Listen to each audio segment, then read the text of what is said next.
Hi guys, I am back and talking about interpreters. So this is kind of where I personally like to thrive because this is what I'm going for. So why not talk about it? Plus I feel like you guys need to know some at least basics on how interpreters are connected to the deaf world and everything in between and what we do. So first, I want to start off with a little personal story on how I got into this because this was not my first decision. So, I didn't actually choose to become an interpreter as my first option. I actually first wanted to work with animals, but I was born allergic to dander. If you don't know what dander is, it is pretty much most animal fur. If you hear of a hypoallergenic animal, that means that animal doesn't have dander, which is good for me, but it really it really sucks because that would really limit my job. So moving on, then I went to a different type of animal that I could work with, marine life, the ocean. I wanted to be a marine biologist for a while. I absolutely love everything that deals with the ocean. Love it. But I have asthma, so scuba diving and doing physical research in the water would be not a thing for me, which really sucks. So that kind of that idea flew out the door as well. So then afterwards, I thought maybe education, but because I wasn't completely sure on what I wanted to do, I started my college career at a local community college. And I chose an ASL class for fun. I I chose that for no purpose.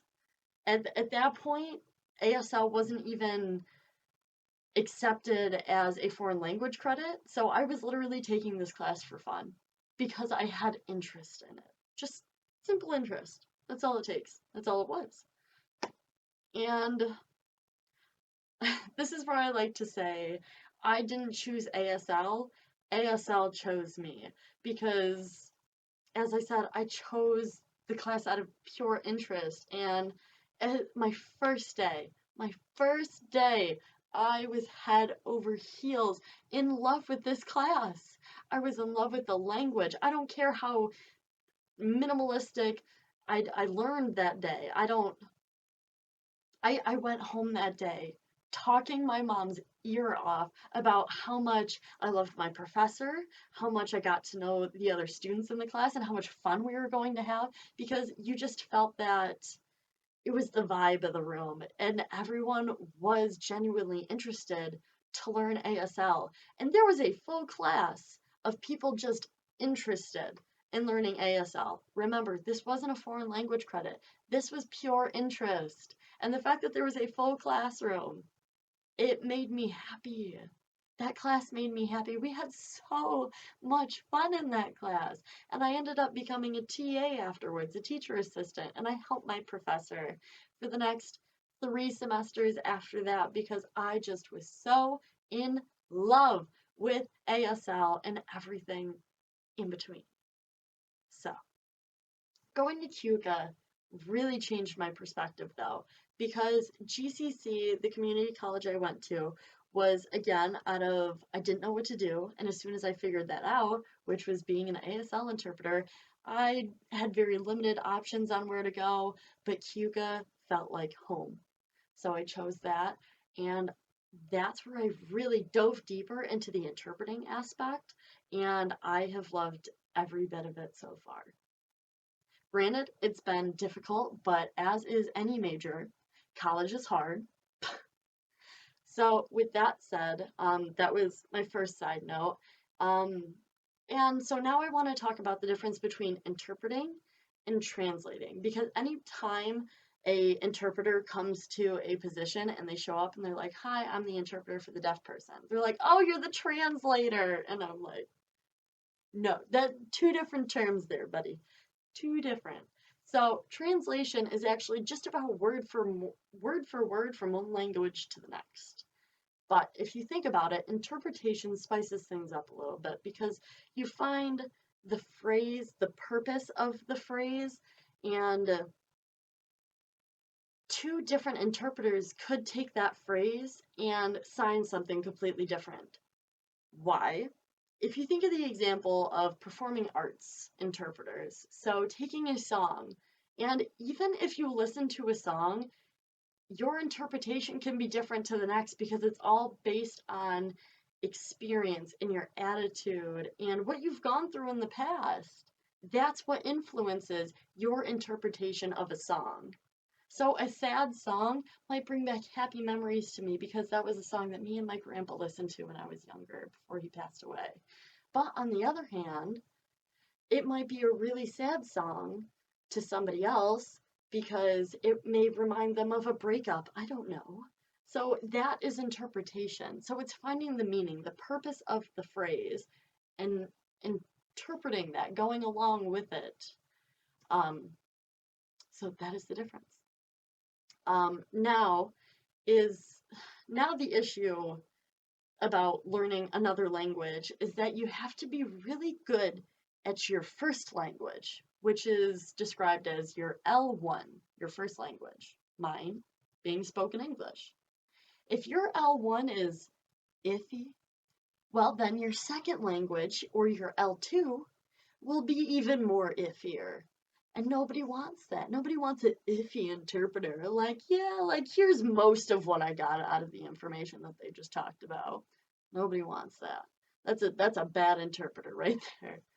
So think of it like stairs.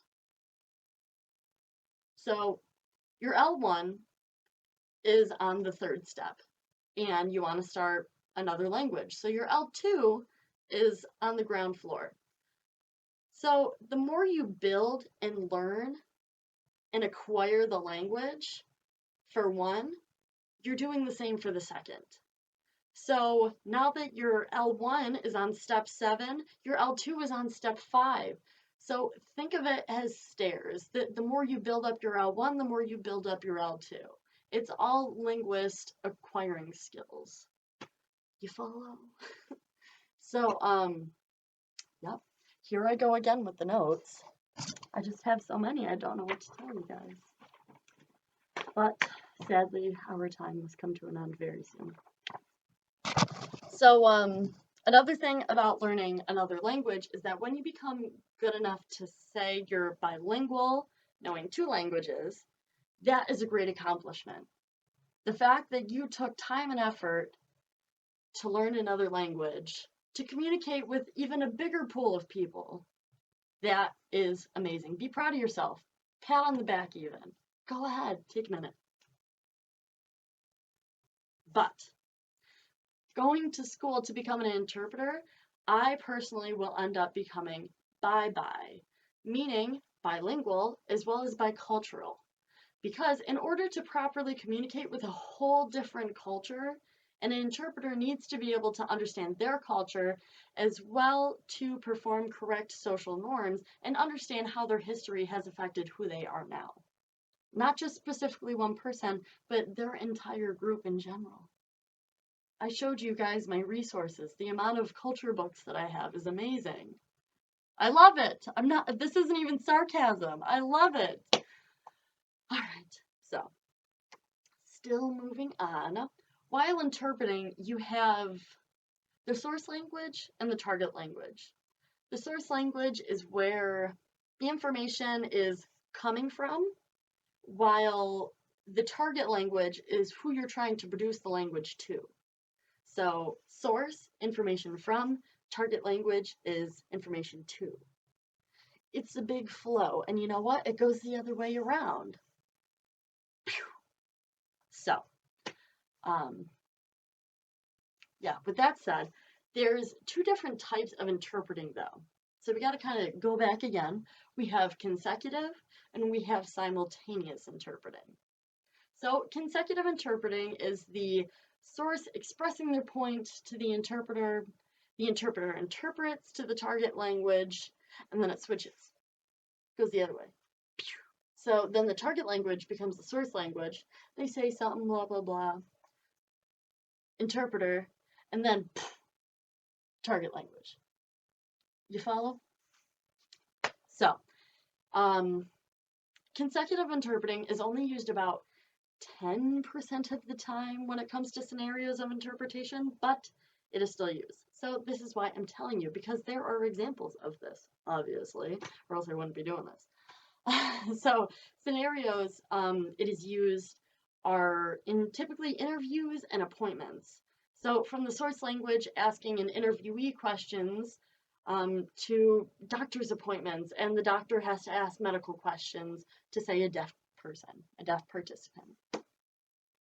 So with consecutive interpreting, it allows interpreters to spend more time listening or watching to understand the purpose of the message, to fully understand and produce into the target language most accurately. This is where you get the most accurate information out of the conversation going. So next, we are going to be talking about simultaneous interpreting. That is when the interpreter is talking or signing at the same time that the source language is expressing themselves as well. So whether the source language be vocal or signing, that's when I need to step back, look or listen, and I need to produce that in the opposite way based on the language. So for me, it'd be English to ASL or ASL to English. You follow? So I'm sure anyone can imagine the amount of mental processing it takes as well. It gives me headaches some days. I'm not gonna lie, because the fact that this brings multitasking to a whole new level, if you really think about it. So, anyways, man, I can't get over this. Like supplying one language into another, like all of this is mind-blowing to me, and it still blows my mind to this day going into senior year of college, and I think that's why my interest is so high for this major, for the passion that I'm pursuing, is because I just feel like everything that I learn, I'm like mind blown, and I was like, oh my god, I can apply this to this and this and this. So anyways, that's just my little side tangent again. So although at the same time, the interpreter will be about 2 to 3 sentences or phrases behind the source language for mental processing reasons. Now, because so much is happening within simultaneous interpreting, that leaves a much bigger gap for error along the way. That's where the interpreter's confidence comes into play. And that is also a big thing. So I feel like I'm hitting notes, but I feel like they're big notes. So if this was a personal conversation, I'd be like, if you need me to slow down, I would. But if anything, you can just go back a little bit. So as I mentioned, confidence.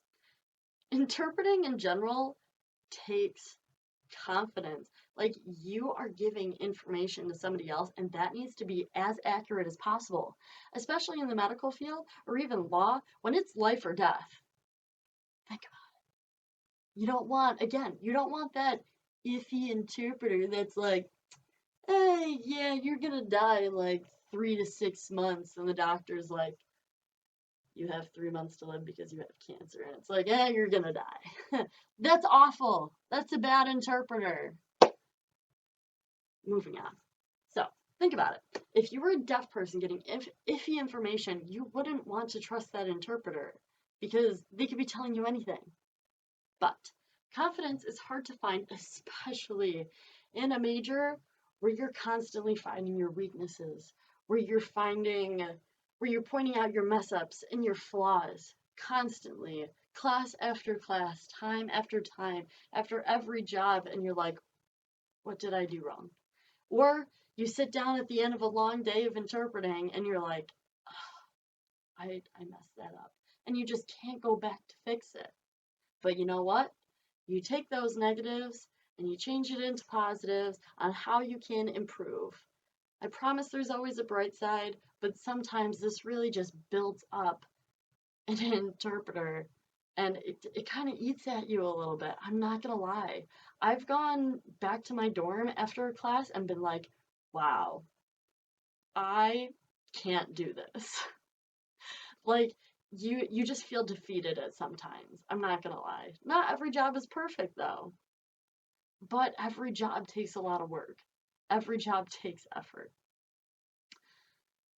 So, with proper education and time to work your way up to the community trusting you, talking with even experienced interpreters, they still struggle with confidence because, of course, you mess up here and there. It happens.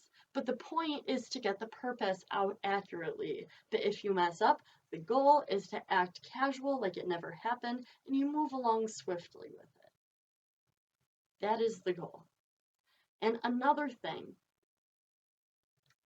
this I just learned about this past junior year, and it definitely, it was one of those lessons where I had to like take a step back, had to sit down, think about it, and really understand where this comes from and what to do about it. So it's called vicarious oppression. So an interpreter, I have talked about this time and time again in the past videos, and we just got done with an oppression and autism video. So an interpreter works with a minority group that is oppressed and shit on time and time again, to the point where the interpreter may feel like they're experiencing that oppression through the deaf people. Because we went into a major where we're in a whole new world. So, sorry, I'm a complete Disney fan, so there's a little Aladdin to you. So it's a whole new world to us. And we are trying to understand, communicate, adapt, acquire anything as much as we can out of this community because we care. I shouldn't say all, I should say most. I can't speak for everybody. But that's just how I feel personally. Like I am here to listen, to hear your experiences, to do something about it, to help be an ally, to bring you guys up. That is my personal purpose and goal for the future, for myself, for all of us. This is a big whole circle. This is a big mixing pot. And I feel like there is just so much to do, so much to work with, and I don't want to stop working. I don't want to stop the effort or the time. I want to keep pushing because everything in between that interpreters can do to help the deaf community, bring them up out of the shadows, into the spotlight, into head positions in government, I want that, as should you.